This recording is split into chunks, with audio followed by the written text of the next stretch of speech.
പുതിയൊരു വീഡിയോയിലേക്ക് എല്ലാവർക്കും സ്വാഗതം. ഇന്ന് നമ്മളിവിടെ തയ്ക്കാൻ പോകുന്നത് ജാക്കറ്റിനും ചുരിദാറിനൊക്കെ എങ്ങനെ പൈപ്പിംഗ് ചെയ്യാമെന്നാണ് നോക്കുന്നത്. ഇത് ചതുരത്തിലുള്ളൊരു പീസാണ്. അപ്പോൾ ഇന്ന് നമുക്ക് ക്രോസ് പീസ് എടുക്കണം. ഇതിൻ്റെ മൂലയിൽ നിന്നാണ് നമ്മൾ എടുക്കുന്നത്. ഇത് 1.25 ഇഞ്ച് വീതി ഉണ്ട്. ഇതിൽ 1.25 ഇഞ്ച് വീതിക്ക് എടുക്കണം. നമുക്കിങ്ങനെ ക്രോസായിട്ടൊന്ന് സ്കെയിൽ വെച്ച് വരഞ്ഞെടുക്കാം.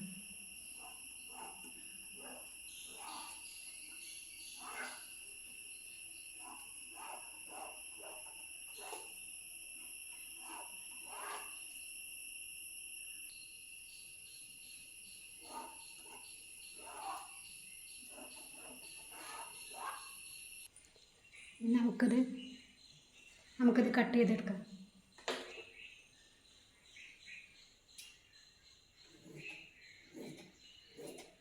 ഇത് നമ്മളിതിൻ്റെ ഈ കൂർപ്പ് വശം ഒന്നും കൂടെ നേരെ വെട്ടിയെടുക്കണം.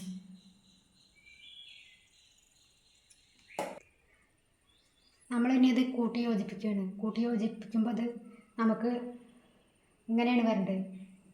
ഇതുപോലെ നീളത്തിൽ കിട്ടണം. അപ്പോൾ ഇതിങ്ങനെ തിരിച്ച് വെച്ച് കഴിഞ്ഞാൽ ഇങ്ങനെയാണ് ആവുക. ഇങ്ങനെ ആവരുത്. അപ്പോൾ നമുക്കിത് ഇങ്ങനെയാണ് വെക്കേണ്ടത്. എന്നിട്ട് ഇങ്ങനെ കൂട്ടി യോജിപ്പിക്കണം. ഇതങ്ങനെയാണ് കൂട്ടി യോജിപ്പിക്കേണ്ടത്. ഒന്ന് കുറച്ച് മുകളിലേക്ക് ഒന്ന് കയറ്റി വെക്കണം. എന്നിട്ട് നമ്മളിതിങ്ങനെ കൂട്ടി യോജിപ്പിക്കണം. അപ്പം നമ്മളിത് ഒരുപോലെ യോജിപ്പിച്ചെടുത്തു. അപ്പോൾ നമുക്കിങ്ങനെ നീളത്തിൽ കിട്ടിയിട്ടുണ്ട്. ഇനി അധികം വരുന്നത് തുമ്പൊക്കെ ഒന്ന് വെട്ടിക്കളയണം.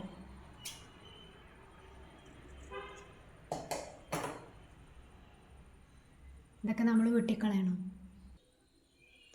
ഇനി നമ്മളിതിൻ്റെ ഒരു ഭാഗം 1/4 ഇഞ്ച് മടക്കിയടിക്കണം. നമുക്കിത് മടക്കിയടിക്കാം. അപ്പം നമ്മളിത് ഒരു ഭാഗം മടക്കി അടിച്ചിടണം. ഇനി നമുക്കിത് ജാക്കറ്റിലേക്ക് വെച്ച് കൊടുക്കണം. ജാക്കറ്റിൻ്റെ കഴുത്തിൻ്റെ ഇറക്കം എത്ര ഉണ്ടോ അതിനനുസരിച്ച് നിങ്ങൾ പീസുകൾ വെട്ടിയെടുക്കണം. ഇനി ഇത് നല്ല ഭാഗമാണ്. ഇനി നമ്മൾ ഈ ചീത്ത ഭാഗം ആണ് ഇതിൽ വെക്കുന്നത്. ഇത് നല്ല ഭാഗം, ഈ ഭാഗം ചീത്ത ഭാഗം, അങ്ങനെയാണ് വെക്കുന്നത്. ഇതിലേക്കിട്ട് വെച്ചിട്ട് ഇങ്ങനെ വട്ടത്തിലിട്ട് തയ്ച്ചെടുക്കണം. നമ്മളിത് വട്ടത്തിൽ തയ്ച്ചെടുത്തു. ഇനി നമുക്കിത് ഉരുട്ടിയിട്ട് തയ്ച്ചെടുക്കണം. അപ്പോൾ ഈ തുന്നൽ തുമ്പ് ഈ പീസിലേക്കാണ് വരേണ്ടത്.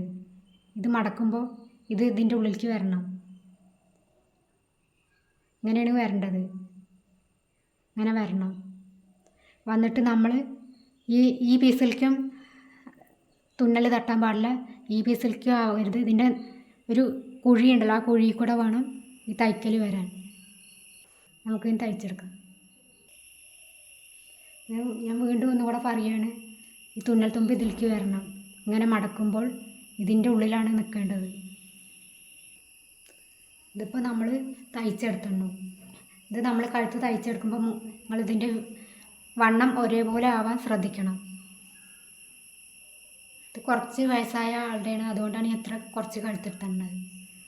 അപ്പം നിങ്ങൾക്ക് മനസ്സിലായിട്ടുണ്ടാവുമെന്നാണ് വിചാരിക്കുന്നത്. നിങ്ങൾക്ക് ഇഷ്ടപ്പെട്ടെന്ന് വെച്ചാൽ ഒന്ന് സബ്സ്ക്രൈബ് ചെയ്യണം, ലൈക്ക് അടിക്കണം, ഷെയറും ചെയ്യണേ. അപ്പോൾ അടുത്തൊരു വീഡിയോ ആയിട്ട് നമുക്ക് വീണ്ടും കണ്ടുമുട്ടാം.